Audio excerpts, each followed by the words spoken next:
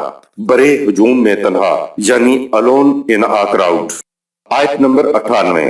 انما الہکم اللہ الذی لا الہ الا هو وسع کل شیء علما۔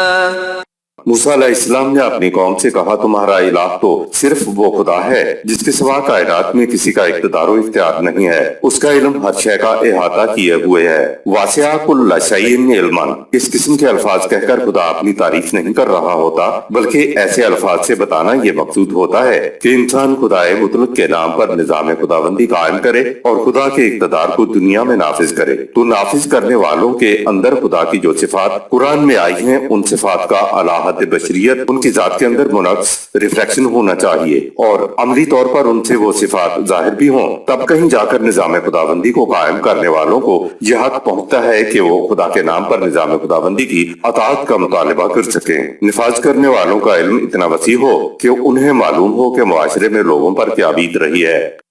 آیت نمبر 99۔ كذلك نقص عليك من أنباء ما قد سبق وقد آتيناك من لدنا ذكرا۔ اے رسول، اس طرح ہم گزری ہوئی سرگزشتوں میں سے بعض تجھ سے بیان کر دیتے ہیں، ان کے علاوہ ہم نے تجھے ایک ضابطۂ قوانین دیا ہے۔ قرآن میں 3 چیزیں ہیں، نمبر 1 سابقہ اقوام کی سرگزشتیں اور غور و فکر کرنے کے لیے، نمبر 2 زندگی بسر کرنے کے لیے ضابطۂ قوانین و ہدایات بما ان کی حکمتیں، اور نمبر 3 آیات متشابہات۔ آیت نمبر 100۔ من اعرض عنه فإنه يحمل يوم القيامة وزرا۔ جو کوئی بھی اس ضابطۂ قوانین سے روگردانی کریں گے، وہ ظہور نتائج کے وقت اپنی غلط روش کے نتائج کا بوجھ خود ہی اٹھائیں گے۔ طبعی اور اخلاقی قوانین کو ساتھ ساتھ لے کر چلا جائے تو اس کا نام اسلام ہے۔ قوانین خداوندی کا انسان کی معیشت کے ساتھ چولی دامن کا ساتھ ہے۔ اگر انسان خدا کے قوانین سے آراز برتے گا تو اس کی روزی تنگ ہو جائے گی۔ سورہ 20 آیت نمبر 124۔ دین کا پہلا گوشہ طبعی قوانین کا ہے، ان کے ذریعے انسان تسخیر کائنات سے سامان نشو و نما حاصل کرتا ہے۔ دین کا دوسرا گوشہ یہ ہے کہ سامان نشو و نما کو اخلاقی قوانین کے مطابق تقسیم کیا جائے۔ جو قوم اخلاقی قوانین کے مطابق سامان نشو و نما کو تقسیم نہیں کرتی تو غیر منصفانہ تقسیم کی وجہ سے معاشرے میں ناہمواریاں پیدا ہو کر رزق میں کمی واقع ہو جاتی ہے۔ جو قوم ان دونوں گوشوں کو ساتھ ساتھ رکھے تو وہ دین پہ ہے، اسلام پہ قائم ہے، اور اس نے اپنے ہاں نظام خداوندی قائم کیا ہوا ہے۔ اگر کسی قوم کے پاس اخلاقی قوانین کے مطابق تقسیم کرنے کے لیے کچھ نہیں ہے تو اس کو اخلاقی قوانین کی ضرورت ہی نہیں ہے۔ آیت نمبر 101۔ خالدین فیہ وساء لهم یوم القیامت حملا۔ وہ قانون سے روگردانی کرنے کے بوجھ تلے ہمیشہ دبے رہیں گے، اور ظہور نتائج کے دن ان کے لیے یہ بوجھ کس قدر برا ثابت ہوگا۔ آیت نمبر 102۔ یوم ينفخ في الصور ونحشر المجرمین یومئذ زرقا۔ ظہور نتائج کے جس دن جب جنگ کا بگل بجے گا اور ان مجرمین کو ان کے اعمال کا بدلہ اس طرح دیا جائے گا کہ مارے دہشت کے ان کی آنکھیں اندھی ہو جائیں گی۔ سورہ 20 آیت نمبر 124۔ نفخ سور، حشر اور زرقن کا مفہوم اس آیت میں آیا ہے کہ سور پھونکا جائے گا، حشر برپا ہوگا، قیامت آئے گی، اعمال کے بدلے نتائج سامنے آئیں گے۔ ہمارے سامنے اخروی زندگی کا یہی نقشہ سامنے آتا ہے۔ اخروی زندگی پر ہمارا ایمان ہے،